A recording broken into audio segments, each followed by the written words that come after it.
की मिट्टी, ये है मेवात की मिट्टी, नूह की मिट्टी, और ये यही के लोगों का दुख दर्द देखी है, उनके आंसू देखी है। हम कसम खाते हैं ये सरकार दोबारा नहीं आएगी। तब भी नहीं है उनमें, तकदीर क्या करे, सूरत है भद्दी तस्वीर क्या करे। तो तोड़ो बिट्टू बजरंगी का मकान, मुन्नू मानेश्वर का मकान और भी लोगों का मकान। ये सरकार पूरी तरह से बेशर्म है। आप घुमाइए ना कैमरे को, दिखाइए ये क्या था, क्या है ये सब, और क्या हो गया है अब ये। यहाँ पे लोग आते थे, कोई इलाज कर रहा था, कोई खाना खा रहा था, कोई होटल है, कोई कुछ है, क्योंकि वो 4-5 किलोमीटर दूर हो गया है। और सरकार ने अपने घमंड में, अपने अहंकार में, अपने चमचों को बचाने के लिए ये तोड़ फोड़ मचाई है। देखिए आइए, ये कभी होटल हुआ करता था। देखिए दरअसल ये 16 दुकान, ये कभी होटल हुआ करता था। देखिए ये वीराना बना दिया गया है। अगर किसी मरीज को 10 मिनट में कोई दवाई चाहिए होगी तो मर ही जाएगा, वो जिंदा नहीं बचेगा। जिनकी 16 दुकानें थी, 16 दुकानों पर एक साथ बुलडोजर चला। कहा जा रहा है कि 1.25 करोड़ का नुकसान है जो कंस्ट्रक्शन जो किया गया था जिस जमीन पे, हालांकि जमीन तो अभी भी इनकी है, लेकिन 16 करोड़, लगभग 1.25 करोड़ का नुकसान। कैसा, जब बुलडोजर चल रही थी कोई नोटिस, कुछ? कोई नोटिस नहीं, एकदम से आया? हाँ एकदम से आया था और तोड़ फोड़ शुरू कर दिया। सामान आपका? नहीं, सब सामान टूट गया, कुछ भी नहीं बचा? कुछ नहीं, कुछ भी नहीं बचा। अंदर तो सामान पड़ी होंगी फिर थोड़ा बहुत जो अब बचा है सफाई करके उसको, जो तोड़ फोड़ हो गया उसको घर पटक दे कबाड़े में। तो सुप्रीम कोर्ट या हाई कोर्ट आप नहीं गए? जा रखे हैं, डाल रखा हमने पिटीशन, आपने डाला? हाँ जी, डाल रखी। देखिए नूह हिंसा में कितना दर्द है, कितना पीड़ा है। दरअसल एक समुदाय को, कहा जा रहा है कि एक समुदाय को टारगेट किया जा रहा है। अच्छा एक बात और है, जो यहाँ पर हिंदुओं की भी दुकानें टूटी हैं उसमें? हाँ, मैं हिंदुओं की जैसे यहाँ दुकानें तो नहीं थी, बट जो किराएदार थे मेरे वो लगभग हिंदू ही थे। 10 दुकानों में हिंदू ही थे मेरे। अच्छा, हाँ जी। 16 में से 10 दुकानों में हिंदू किराएदार थे, उनकी भी चली गई? हाँ, उनके भी तोड़ दिया, सारा सामान उनका भी पूरा सब तोड़ दिया। कहा जा रहा है कि हिंदुओं की प्रॉपर्टी नहीं थी, लेकिन किराए पे वो थे। मस्जिद को टच तो नहीं किया गया? ना, मस्जिद को टच नहीं किया। मस्जिद को टच नहीं किया गया। चलिए इस वक्त हमारे साथ बाल योगी महाराज जी हैं। 16 दुकानें इनकी तोड़ी गई हैं और ये हाई कोर्ट भी गए हैं। कैसे देख रहे हैं, मामला तो गंभीर है। देखिए एक दिन पहले दंगा हुआ था, दंगे में शामिल लोगों को गिरफ्तारी नहीं हो पाई, दंगे में शामिल लोगों की गिरफ्तारी नहीं हो पाई, लेकिन किसी भी इंसान की मेहनत की कमाई, मेहनत की दुकान, उसकी लक्ष्मी, उसके घर की रोजी रोटी, उसके बच्चे के मुंह से निवाले छीनने का काम सरकार ने किया। यहाँ पे कोई हिंदू और मुसलमान की दुकानें नहीं है, यहाँ पे सभी धर्मों की दुकानें थी। सरकार को जो एक्शन उन पे करना चाहिए था, बिट्टू बजरंगी की जमानत 3 दिन में हो जाती, क्या ये दुकान का मुआवजा देगी सरकार? इसमें आपका पैथोलॉजी मशीन है, इसमें खाने पीने की चीजें, इसमें होटल था और सामने हॉस्पिटल है। कौन सा इलीगल काम हो रहा था? अब आप खुद स्थिति देखिए, देखिए आइए, ये कभी होटल हुआ करता था। देखिए दरअसल ये 16 दुकान, ये कभी होटल हुआ करता था। देखिए ये वीराना बना दिया गया है, ये चाय का वो था।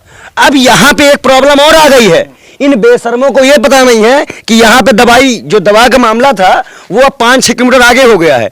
अगर किसी मरीज को 10 मिनट में कोई दवाई चाहिए होगी तो मर ही जाएगा, वो जिंदा नहीं बचेगा, क्योंकि वो 4-5 किलोमीटर दूर हो गया है। और सरकार ने अपने घमंड में, अपने अहंकार में, अपने चमचों को बचाने के लिए ये तोड़ फोड़ मचाई है। आगे देखिए, दरअसल अंदर की जो स्थिति है वो भी हम लगातार दिखाने की कोशिश करते हैं। देखिए पूरी तरीके से जो है, ये किसी बच्ची का आधार कार्ड हमको यहाँ मिला है। मतलब ये है कि आनंद फानन में ये चीजें की गई हैं, आनंद फानन में तोड़ा गया है इन चीजों को। ये देखिए, ये देखिए, ये पूरा, ये देखिए ना, ये चीजें थी, मतलब इसके ऊपर एक फ्लोर था और सारे चीजें देखिए, पीछे में दिखाइए, ये पूरा तोड़ दिया गया। और भी आप देखिए, पीछे एक चैम्बर बना के छोड़ा गया है। तो ये जो चीजें आप देख रहे हैं, आगे चलिए, क्योंकि अभी आपको स्थिति अगर इस पे बुलडोजर चला है, खतरा भी है कि कहीं गिर ना जाए। ये पूरी स्थिति, ये देखिए बोर्ड की तार और लटक रही है, ऊपर दिखाइए ना, ये बोर्ड की तार और ये पूरी तार और तो लटक रही, देखिए ना, ये पूरी लटक रही है।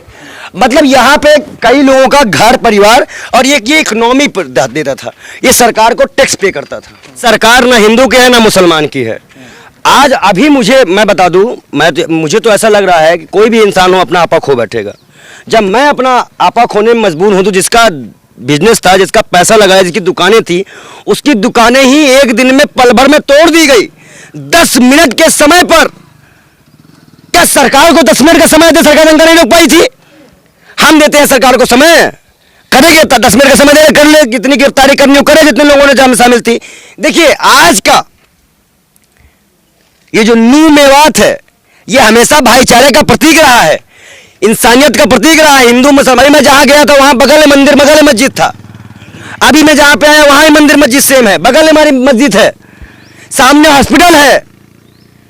और उस जगह को, इतनी खूबसूरत जगह को बंजर बनाने का काम किसने किया?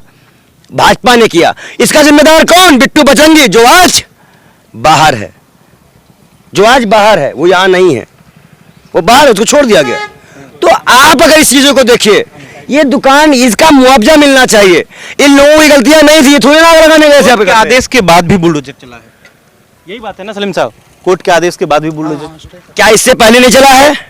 यूपी में नहीं चला है? कोर्ट ने आदेश दे दिया। जहांगीरपुरी वाले दंगे में याद करिए, कोर्ट के आदेश के बावजूद भी जब बिंदा कारात जी पहुंची थी और स्टेट कोर्ट का आदेश लेके, उसके बाद तौर पर हुई है। ये सरकार पूरी तरह से बेशर्म है। आप घुमाइए ना कैमरे को, दिखाइए ये क्या है था, क्या है ये सब, और क्या हो गया है अब ये? यहाँ पे लोग आते थे, कोई इलाज कर रहा था, कोई खाना खा रहा था, कोई होटल है, कोई कुछ है। बेच में आपने पूरे जितना भी है सुंदर सा भवन है, उसको बना दिया आपने कब्रिस्तान, शमशान। और आपके रास्ते काम ही शमशान और कब्रिस्तान से होता है। अगर आप इतने ही बहुत बड़े दमदार थे, बहुत बढ़िया गाय का दूध पी के चौड़े हुए थे, तो पकड़ते ना इन सब बेशर्मों को। अब इन पे कोई कार्रवाई नहीं, गरीबों पे कार्रवाई है। दुकानें तोड़ दे रहे हो। इसमें हिंदू मुसलमान सिख ईसाई सबकी दुकानें थी। इसमें जो वर्कर काम करते थे वो हिंदू मुसलमान सिख ईसाई सब थे। इनको जो पेमेंट मिलती थी हर महीने की, क्या सरकार देगी? एक एक दुकान की कीमत अगर निकाली जाए तो 1-1 करोड़ 2-2 करोड़ 15-17 लाख की दुकानें हैं। पूरी जिंदगी की मेहनत है। कितनों का आपने मकान तोड़ दिया। एक दिन पहले वो छत पे सोते हैं, अगले दिन वो खुले में सोते हैं। आरोप लगाया जा रहा है कि 2024 का चुनाव, उसके पहले माहौल तैयार करने की। अरे माहौल तैयार करे, चाहे जो करा करे, ये है मेवात की मिट्टी, ये है मेवात की मिट्टी, नूह की मिट्टी। और ये यही के लोगों का दुख दर्द देखी है, उनके आंसू देखी है। हम कसम खाते हैं ये सरकार दोबारा नहीं आएगी, ये बदतर सरकार दोबारा नहीं आएगी, ये लिख ले। और सबसे पहली कार्रवाई तो उन पे हो जाएगी जो 600 बच्चों को उन्होंने गिरफ्तार किया है, उनको जमानत कब मिलेगी? आज हमारे बच्चों को, चाहे वो हिंदू हो, चाहे वो मुसलमान हो, चाहे वो सिख हो, चाहे वो ईसाई हो, वो कॉपी किताब की तरफ नहीं भाग रहा है। वो कॉपी किताब की तरफ नहीं, वो शिक्षा की तरफ नहीं, वो हिंसा की तरफ भाग रहा है। जहां देखो हिंदू मुसलमान। ये अच्छा ये बताइए, ये दुकानें हैं, यहाँ हिंदू भी दुकान पर बिजनेस कर रहा था, मुसलमान भी कर रहा था, सामने हॉस्पिटल है। अभी किसी भी इंसान को वहां जरूरत पड़ जाए कि हमें 10 मिनट में कोई दवा चाहिए, तो 4 से 5 किलोमीटर आप आगे जाओगे तो आपको दवा मिलेगा। है कोई मेडिकल स्टोर जहां पे था? ये तो उन लोगों के लिए था ना। मैं कल को कुछ भी हो जाएगा, आप आओगे मकान तोड़ जाओगे, तो तोड़ो बिट्टू बचंगी का मकान, मुन्नू मानेश्वर का मकान, और भी लोगों का मकान, जो भी शामिल हो, हिंदू मुस्लिम सिख रहे तोड़ो। और सबसे बड़ी बात, आप अगर मैंने गुनाह किया है तो सजा सिर्फ मुझे मिलेगी, मेरे परिवार को नहीं मिलेगी। एक दुकान से उसका घर द्वार तोड़ देने से उसका पूरे परिवार को सजा मिलती है। ये पहली ऐसा मामला हुआ मैंने देखा है जहां सरकार जो है पूरे परिवार को जुर्म प्रदान कर देती है। तो हम मान लें, तो हम मानेंगे कि भाई ये चीज हुई है। देखिए इन सब चीजों में, हिंसाओं में सबका मामला होता है, सबका नुकसान होता है। हम जनता से भी अपील करते हैं कि शांति, कोई भी बहकावे में ना आए। आपका ये हिंदुस्तान सबका है, किसी एक का नहीं है। आप सब लोग एका बनाएं, आप सब लोग मोहब्बत से भाईचारे पे रहे, नहीं तो ये बिराना रहेगा, ये बिराना मिलेगा आपको ना, आप खा पाओगे ना किसी और को खाने दोगे। ये गरीबियों से, गरीब बच्चों से निवाला छीना गया है ना। यहाँ कितने आदमियों का मामला होता था, अस्पताल बगल में बड़ा अस्पताल है। तो ये सब चीजों को हमें देखना है, समझना है। और कहीं ना कहीं आज मैं आपको बता दूं, ना दाढ़ी और चोटी अलग हुई थी और ना कभी अलग होगी। ये कितना भी कर ले, इस मुद्दे पे हम चुनाव नहीं लड़ने देंगे। नफरत का दौर चल रहा, मणिपुर में भी आपने देखा। सरकार किसकी है? मेरे बाप की तो है नहीं, ना मेरी है। हाँ है, मेरे बाप की सरकार नहीं है। हाँ तो खट्टर साहब की, भाजपा की, तो उनसे सवाल करेंगे हम। और उनसे सवाल करने की हिम्मत आपके पास भी नहीं है। तो आप जाओगे तो पूछोगे आम काटे खाते हो कि चूसे खाते हो, बटुआ रखते हो जेब में? ये तो आपका सवाल रहता है। आपके इन्हीं सवालों के चक्कर में तो आज हमारे साथ ये हो रहा है। अगर आप हमारे साथ जागरूक होकर हमारा सवाल उठाए होते और ये जनता को सुनवाए होते, और ये जनता के लिए जो आज मेहनत आप लोग कर रहे हैं वो पहले किए होते, नाम तो आप पे लगाया गया था। नाम तो आप जैसे पत्रकारों पर लगा कि आपने खराब किया, लेकिन आप तो न्यूज उठाते हो, जनता की बात उठाते हो, तो ये समस्या है। मैं लास्ट में एक बात यहाँ पे कह के खत्म कर रहा हूँ, कर्तव्य नहीं है उनमें तकदीर क्या करे, सूरज है भद्दी तस्वीर क्या करे। तो ये तस्वीर जो भद्दी दिखाए हैं इसका जवाब हम देंगे।